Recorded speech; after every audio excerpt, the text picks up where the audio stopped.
তোমার আপুদের কমান কোশ্চেন আপু, একটা মেহেদির দাম যদি 100 টাকা হয় তাহলে দুইটা মেহেদির দাম কত? আপু তিনটা মেহেদি নিলে কি ডেলিভারি চার্জ ফ্রি দিবেন? আপু একটু কম হবে না? এতগুলো মেহেদি নিচ্ছি, একটু কম রাখেন না?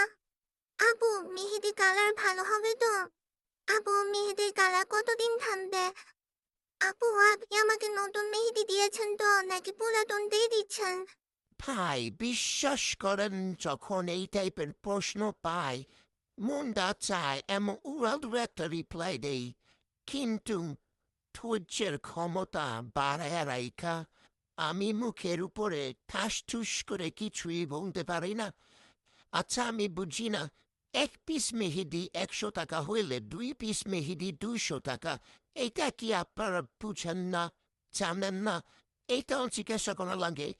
তারপরে যারা বলেন যে আপু মেহেদি কালার ভালো হবে তো বোন ভালো না হলে কি এতগুলো মেহেন্দি সেল করি? যখন এই প্রশ্নগুলা পাই তখন রিয়েলাইজ করি যে আমার ধৈর্যের ক্ষমতা আসলে